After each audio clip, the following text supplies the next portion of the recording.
નમસ્કાર મિત્રો, હું છું એસકે. આજે એક સંવેદન વિષય પર ચર્ચા કરીશું. એ વિષય છે શિયાળામાં માવઠું. અત્યારે લગભગ શિયાળાનો પ્રારંભ થવાની તૈયારીમાં છે ગુજરાતની અંદર.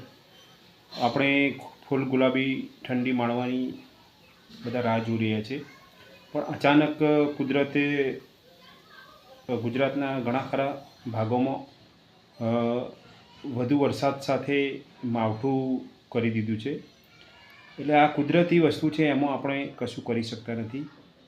પણ જે ખેડૂતોને નુકસાન થયું છે, જે જગતના તાતને મુશ્કેલીઓ પડી છે, એ બદલ હું ખેડૂતોને દિલથી મારી સંવેદના વ્યક્ત કરું છું.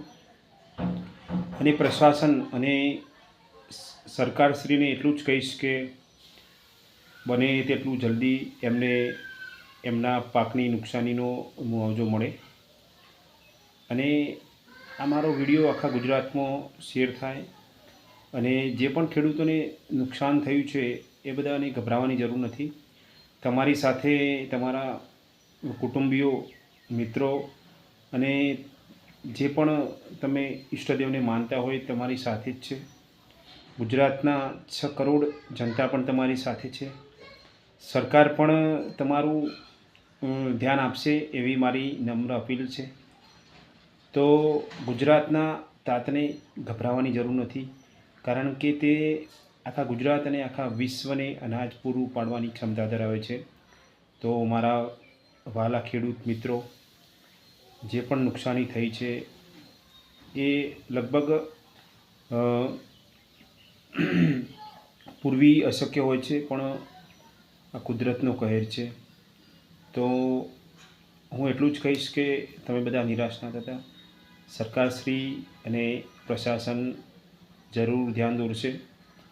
અને હું લગભગ દરેક ખેડૂતોને દિલથી મારી સંવેદના વ્યક્ત કરું છું કે આ દુઃખની ઘડીમાં બધા ગુજરાતવાસીઓ તમારી સાથે છે.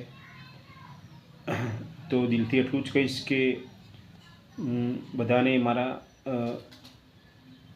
સદૈવ દિલથી નમસ્કાર. અને આ વિડીયો જેટલો બને તેટલો ગુજરાતમાં શેર કરજો. અને લાઈક, શેર અને સબસ્ક્રાઈબ જરૂરથી કરી લેજો. અને આવા અવનવા વિડીયો સાથે હું તમને મારી ચેનલ ઉપર મળીશ. તો એ સાથે જ મારી વાત પૂરી કરું છું. જય હિન્દ, જય ભારત, જય જવાન, જય કિસાન. જય જવાન, જય કિસાન.